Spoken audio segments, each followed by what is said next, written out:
RDC est une et indivisible. De la population et de tout le monde, c'est qu'il faut tout arrêter pour faire face à cette situation.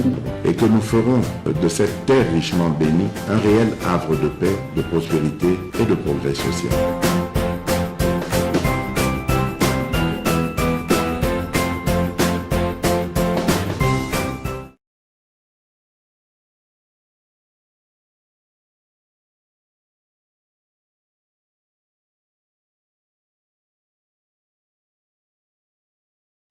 Mbote na bino na pesi bino mbote merci na bandeko nyonso bozali branché Scotty bozolanda deuxième numéro ya MKBS officiel merci na bandeko bazanya kanyorucha bakomelinga kuna balibe président merci na musala ozo sala na moment oyo critique historique ya mboka na biso merci na encouragement. Merci de vous décourager par l'ennemi. Ngapena pesibino merci parce que vivre na bazone wana eza pétété. Et d'ailleurs si les lots plan ya balkanisation ya Congo et salamité c'est grâce à vous. Vous allez tellement exceptionnel pour nous que nous ne pouvons que vous dire merci. Merci pour l'amour, merci pour la grâce, merci pour l'attachement. Que vous continuez à collaquer ça mobimba que ces pays est cause la un et cause la indivisible et nous là nous pouvons dire que ce soit na multinational que ce soit ces petits sanguinaires de Kagame Bayebake Congo tous attendent à centimètre mon côté to couper ça na mabuko ya banguna au contraire tokobondela mboka na biso tina suka afin que moto nyonso oyo azana makanisi ya mabe contre mboka na biso a échoué lamentablement. Donc ce que moi je peux vous demander c'est de croire que mboka na biso mapinga ya solo et ezali pe ezali kobunda bitumba ndenge elongo bani et na moment oyo bola kisamakasi na bino oza na Nord Kivu oza même na Sankuru oza na Ndundo Buteji oza na Benakabimba oza na Boya oza na Sakanya toza la biso nyonso comme un seul homme derrière nos forces armées na yoki mutu moko sali sorti na ye ezali matata mponyo abimi azo soutenir l'armée nasuka mbalamoko oh non poete tolonga ba M23 na 2013 et sengeli leadership moko ya qualité parce que na 2013 tangonga nazalaka premier ministre nde mokolo toko isaka M23 boye na boye abali makambo ebele. Mais il faut dire la vérité, que quand vous étiez Premier ministre, vous nous avez amené le mixage et le brassage. Yango même, ils allaient à la base, il y a Makambo Belé. Au lieu de te taire, tu veux te faire te remarquer, dans le moment où ils allaient à Malamouté. Mbalamoko, oh, il faut bâtir la poursuite contre le candidat président de la République. Nganaza candidat président de la République. Batika kotongi sabato alors donc oyakende olobela makambo na yo hein ya ki candidat président de la République au moment où mboka na biso ezana ba problème. Moi je pense que ça malamuté ata mokete okokaki ko fanda takimia que commencer à créer encore des divisions moko inutiles mais sur terrain boye baki ba force de défense bazali vraiment ko travailler butu na moy gouvernement na biso azali ko lembate ko tchaba moyen o esengeli nécessaire d'ailleurs il faut boye baki uta Congo isa Congo banda 1960 budget armé même na mikolele kawa est triplé de 300% ce qui passe à 1 milliard 500 millions le budget armé. Alors, ezali kambo moko ya kosakarate budget yango moko ya armée kozwa 10,4%. Il y a budget armé, il y a budget ya mboka modon. Na budget ya Congo, oui baka 10% ya budget 0,4% et qui est armée. Cette détermination est allée biso que non banto oyo bakanisaka ke blague ezate makambo ezali ko changer quand même ndenge esengeli et nous soutenons. Il y aura pas de dialogue na ba terroriste wana. Nous condamnons encore une fois de plus silence coupable et à communauté internationale et Tozali ko appuyer nos forces de défense et de sécurité va continuer toujours dans cet élan. Il y a qu'à imposer paix à n'importe quel prix. Il n'y a pas de négociation na ba terroriste wana. Bon, il très bien que déjà commandant le secrétaire zone 3e zone de défense Azakuna déjà mifandeli kuna pour retenir encore que chargé des opérations et renseignements il y a armée nabiso yeba Azakuna une forte délégation ezali komikuta ekuna.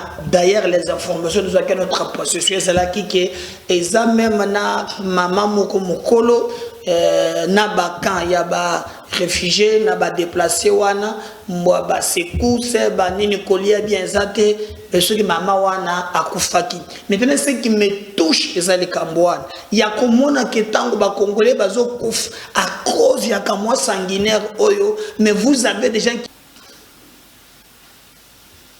Donc quand je regarde batukoloba bakambazoloba alors que sur terrain ces petits sanguinaires de Kagame azali koboma bande konangai. Non, tous en minorité moko, on s'attaque aux rwandophones, tout. Moi, je ce que vous allez. Comment même cette nébuleuse communauté internationale? Comment bango bakolo bakeno bana souci à minorité. Alors la majorité, il faut les écraser. Différence de besoin c'est entre minorité au bazo benga rwandophone et le millier de Congolais au bazo kufa mikolo nyonso.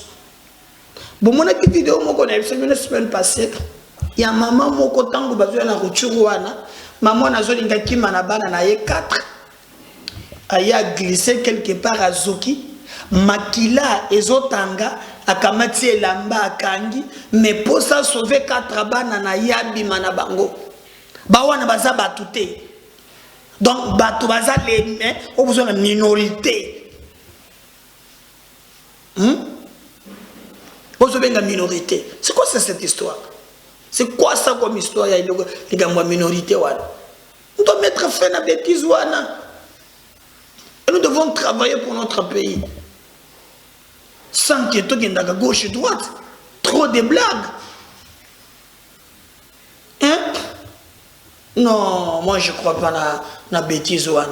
Au contraire, je pense que nous devons nous battre pour nous relever des défis.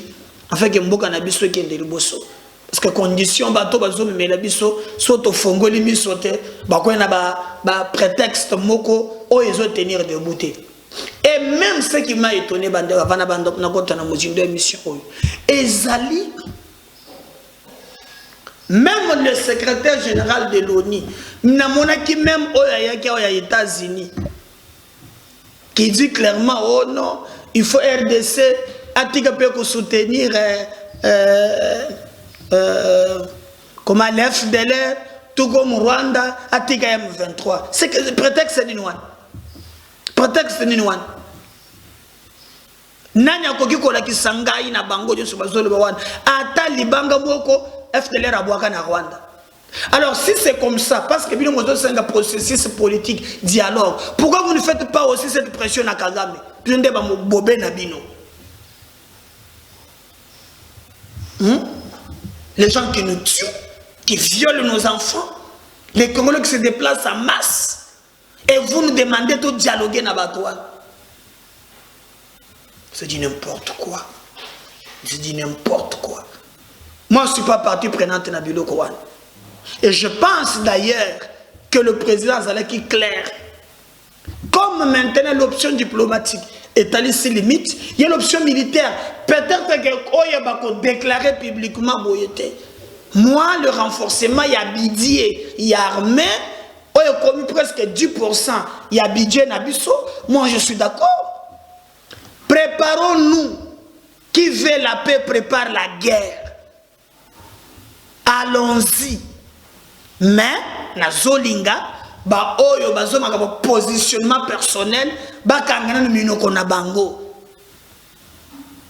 Botika to bundana no bitumba na munguna. Tokozongela babaka mona biso esila kate, tokozongela yango. Tokozongela yango.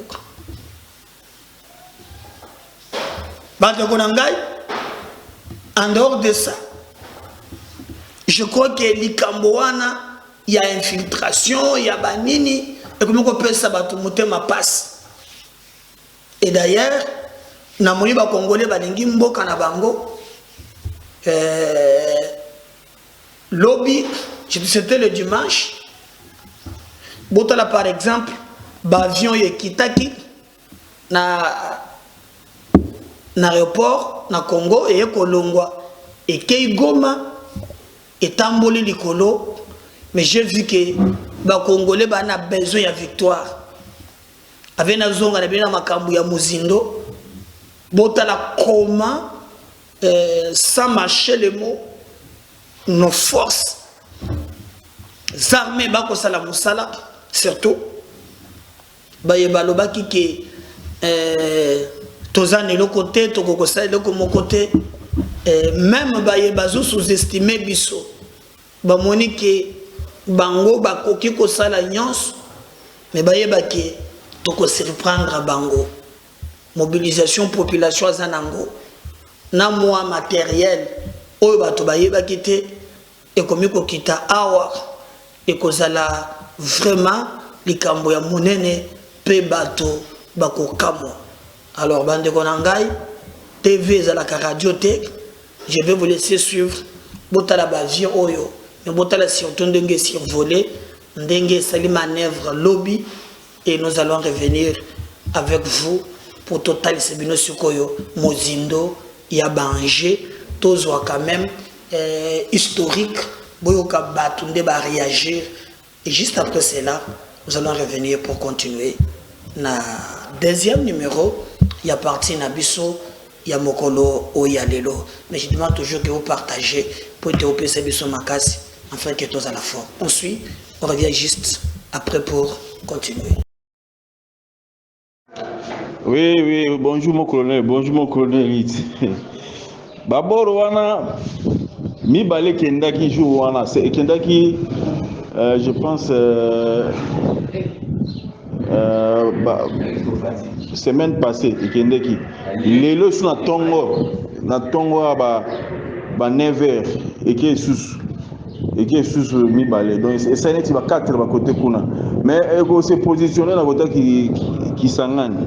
Donc na côté qui sangane nda qui ya niati bora zongi. Donc bon. Kitoko bonne journée. Tout ça matsa débord et matagi lobby mi balé mususu yango to longala tongo na njili. Boyoka so stratosphère nenge roto.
Merci Kisekedi.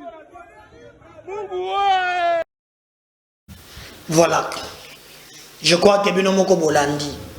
Mais est-ce que na kati armée na biso basi bakangi ba complice ba rwandais ceux qui banani o bazala kaka na armée na biso pona ko créer ba problème pona ko sala ba makambo ya mabe oyo bazo travailler pona Rwanda.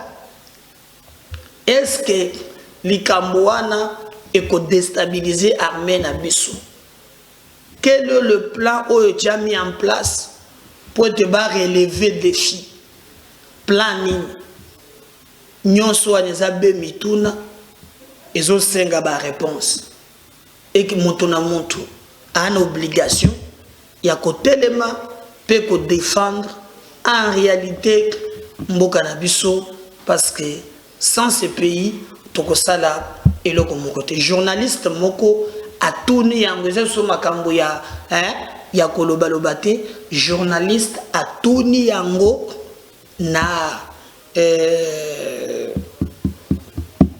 porte-parole ya armée na biso na niveau même ya Nord Kivu. Tu l'expliques. Ce qui n'a pas soda ou bazana bango basi bakangi quand même quelques Rwandais. Est-ce que infiltration est à makas? Parce que porte-parole du gouvernement Patrick Mouyaya alobaki bango bazana place ya kokotisa M23 na armée te po te ya kokoma lokola o elekaki mikolo elekaki pona bango la M23 apika abunda pour armée na biso eko délocaliser hier. Alors mutuna wana siko ya koyeba combien ya ba soda ya ba rwandais au bazan armée. Alors ceux qui bazan armée nini gouvernement na biso azana yango? Est-ce que toza quand même ba expert na armée ba yebazo landela biloko wana de près ou bien infiltration et côté la libella, il y a libella. Qu'est-ce qui se passe en réalité? Alors, je ne vais pas s'attarder. Boyoka nini le kakan armée, boyoka nini bachan armée, boyoka plein moko ezo saleba. Et na ba réponse même ya kotuna mituna ndenge makambo mazali koleka. Si je parle avec le même langage na Valdi, à côté la bino cet élément et nous allons revenir juste après vous pour continuer la mission Nabiso. Mais je vais garder une question pour le porte-parole des FARDC. Une question qui va peut-être gêner un peu. On pointe souvent du doigt, on parle de l'infiltration au sein de l'armée et on pointe souvent du doigt les opérations dans le passé, mixage, brassage. Est-ce qu'aujourd'hui, Monsieur Général-Major Sylvain Ekenge, est-ce qu'il y a des militaires au sein de FARDC à nationalité douteuse? Je dirais qu'ils ne sont pas de père et de mère, ou soit qui n'ont pas de parents congolais. Est-ce qu'il y a ces militaires-là au sein de l'armée qui pénalisent, qui dérangent un peu la communication contre l'ennemi? Et s'il y a ces militaires, quelle est la solution? Parce que ces militaires sont un danger pour notre armée. On a arrêté quelques militaires qui n'ont aucun lien avec le Nord Kivu, mais qui ont trahi. Qui ont trahi. On a arrêté quelques militaires. Non. Des militaires non congolais, Son Excellence nous a parlé des brassages, des mixages. C'est une étape de la vie. Peut-être que dans ces brassages, des mixages, il y a des étrangers qui sont entrés, et c'est la stratégie de l'autre côté.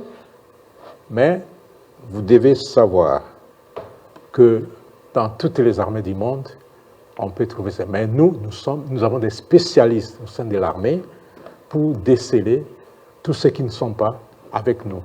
Et il y en a qui sont... Nous, on n'a pas l'habitude de claironner lorsque nous menons nos actions. Nous avons des actions que nous menons en silence. C'est ça, l'armée n'a pas l'habitude de trop parler, mais elle agit à l'intérieur. Mais rassurez-vous, tout rwandophone n'est pas rwandais. Vous devez savoir ça, avoir ça en tête. Là où il y a la frontière, les populations sont à cheval entre les pays. Et sinon, vous allez dire que tous les Nandais sont des Ougandais. Hein? Sinon, vous allez dire que tous les gens qui sont au nord Ubangi sont des Centrafricains. Alors que chez nous, ce sont les Mbandi, là-bas, ce sont les Sango, ils parlent la même langue, c'est la même culture. Il y a même des familles qui sont à cheval. Donc, ça, c'est un faux problème que les gens posent. Voilà. Je crois, Wana Bolandi, pour comprendre, bon, mais qui peut expliquer, peuple ya rwandophone, rwandais et na Centrafrique, bon, mais qui copie ça parce que il y a un discours moko, oyo Kagame azali ko utiliser mikolo pona koloba ke non. Il y a le discours moko séparatiste contre minorité. Alors il faut que communication y a bon comme si bisonde ba zoba babu makabiso mais bango ba koki ko continuer ko protéger minorité na bango. Bon, magamususu eza kokota nango muzindute peut-être sur le plan communicationnel mais boyo qui très bien que na armée na biso toza na ba rwandais bazalaki basi ba tie unité moko en place. Pour na kolandela bango alobi bakanga ki bango pe batie nini moko boye wana na armée musala na bango kaka kolandela ka bato wana. Alors lorsque boza na armée oyo bokutani na bato oyo ya mixage na brassage ezali ba conséquences ya le passé. Je regrette même quand je vois ces mêmes personnes, c'est le monde à l'envers, je comprends absolument rien.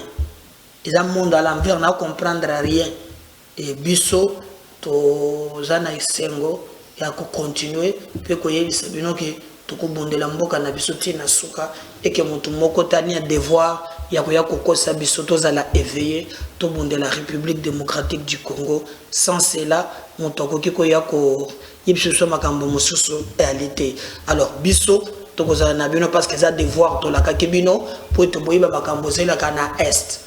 Mais député moko cassé quoi a eu parole na niveau ya Assemblée nationale. Bandeko Nangai, il a détaillé ba problème oyo ils allaient vraiment corronger armée nabiso. Il a montré vraiment ba corps ba bini bon a tu peu moins d'ambu ya opposition na kati mais sans ne pas pencher na ba biloko bakisi ya sentiment mais le fond il dit des choses oyo ngai na bino na kolinga boyoka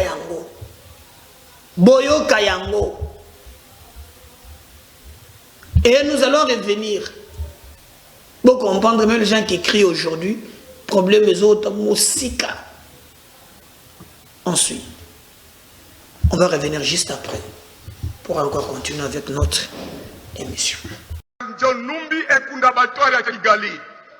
Et pendant cet accord-là, plus ou moins 8000 éléments ont été intégrés dans nos forces de défense et de sécurité. Le deuxième accord, c'est le fameux accord du 23 mars 2009, qui a précédé par un accord secret à Kigali en décembre 2008. De cet accord est née la fameuse opération Umojawetu.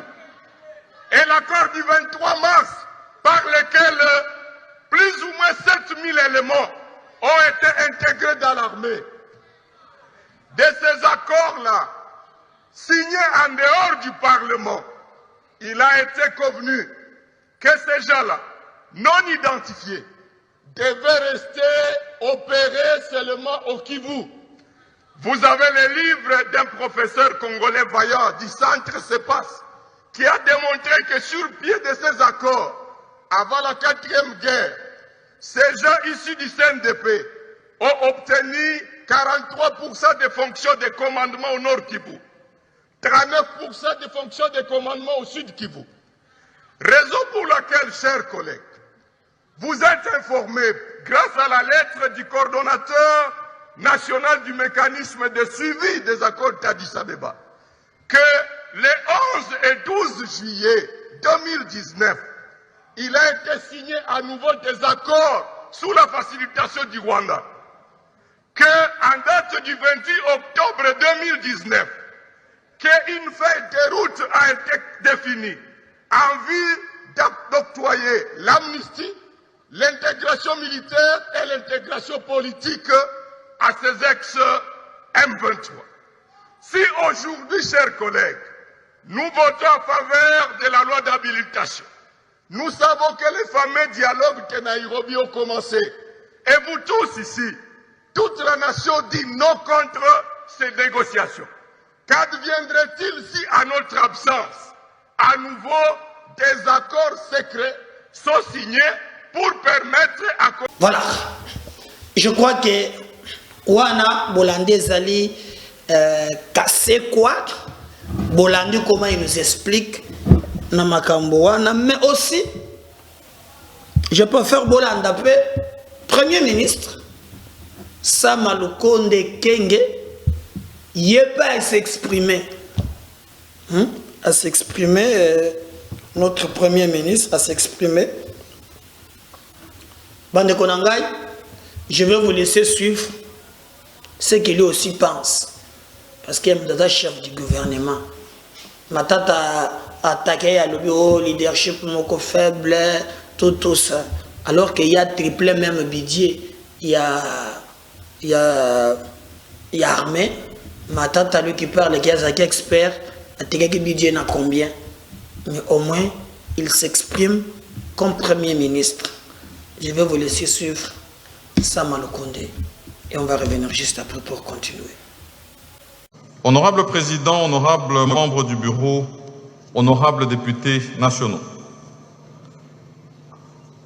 Au moment où nous sommes ici réunis dans cet exercice républicain et constitutionnel, destiné à doter notre pays de moyens de son fonctionnement, il y en a, je me sens inspiré de le dire, qui se réunissent ailleurs pour fomenter des plans machiavéliques et diaboliques visant à déstabiliser la République démocratique du Congo. Nos populations, dans la partie est de notre pays, font actuellement face à des actes de lâcheté et d'horreur de la part des terroristes sans foi ni loi qui opèrent ouvertement avec le soutien du Rwanda. En ma qualité de Premier ministre, chef du gouvernement, je voudrais dire à ces agresseurs ainsi qu'à leurs commanditaires que derrière nos forces armées et derrière le commandant suprême, son Excellence Félix-Antoine Tshisekedi Tshilombo, le peuple congolais se défendra et défendra ce qui lui est le plus cher. Le peuple congolais se défendra et défendra ce qui lui est le plus cher, la patrie.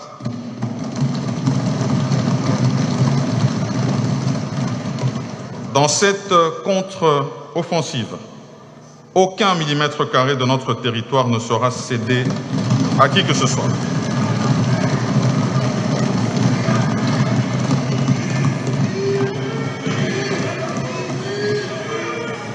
Dans cette contre-offensive, aucun millimètre carré de notre territoire ne sera cédé à qui que ce soit.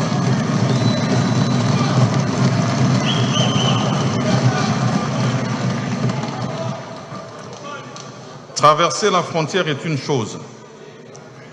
Penser qu'on peut y demeurer en est une autre.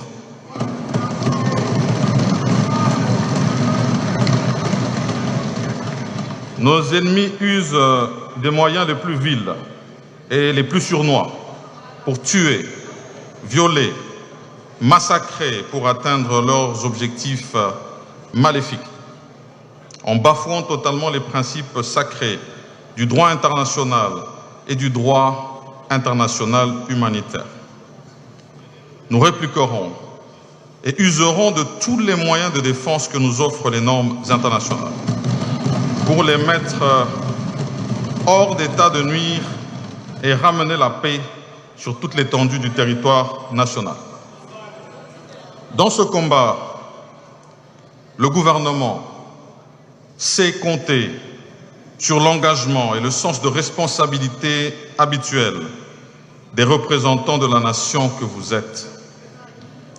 Les Congolais, qui ont toujours surmonté dans l'unité bien d'autres défis sécuritaires, ne se laisseront pas impressionner par ces atrocités, ces velléités expansionnistes.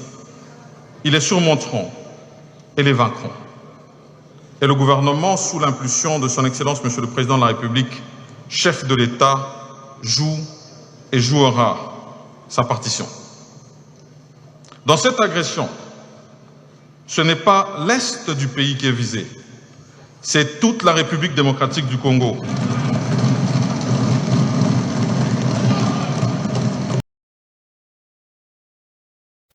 Voilà, je l'ai même dit dans l'entame, il y a une émission, en dehors, na yeme, à Tindaki, équipe Moko, Oyoba, qui t'a déjà na Est, Awatilo, Bazo, fan de la Kuna, ba opération, Zo Salama ensemble na Bango.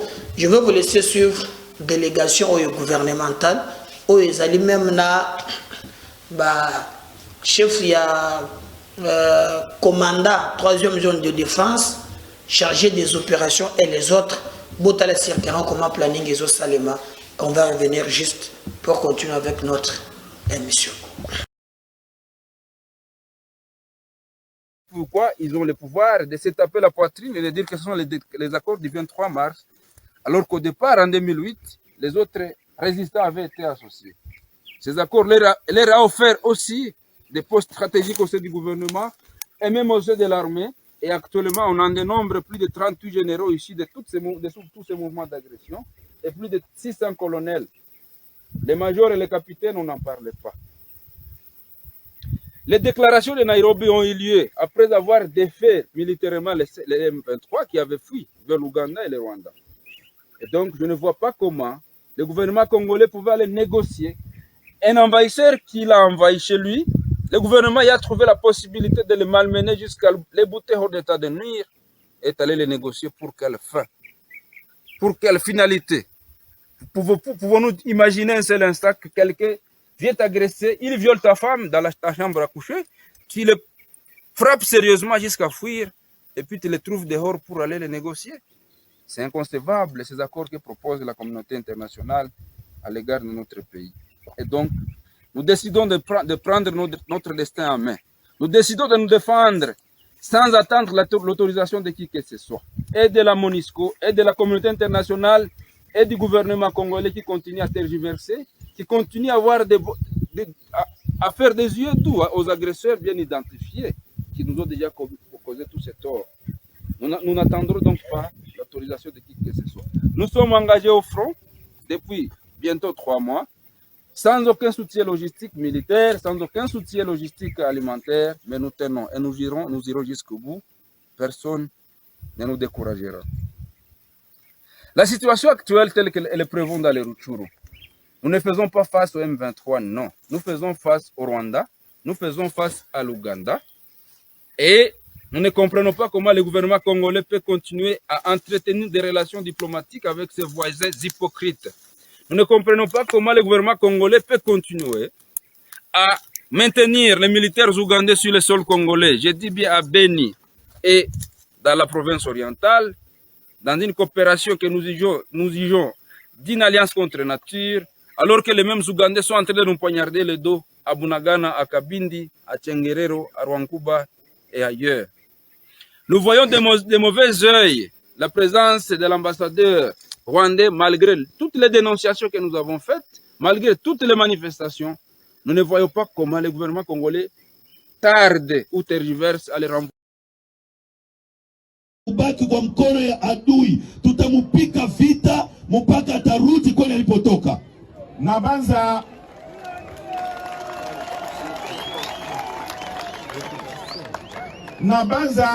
Congo mobimba o ezali sima ya bana Rutshuru ekotika te. Ezala na diaspora na biso o ezali na monde entier. Diaspora congolaise mobimba na monde entier. Matoi miso na bango souci na bango nyonso ezali awa na territoire na biso ya Rutshuru ndenge lelo ezali na maboko ya Monguna.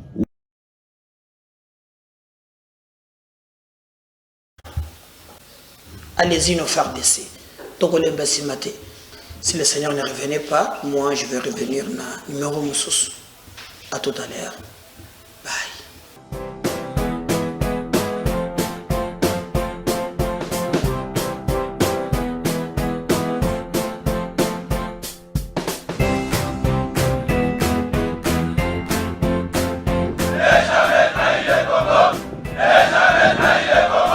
La RDC est une et indivisible. De la population et de tout le monde, c'est qu'il faut tout arrêter pour faire face à cette situation.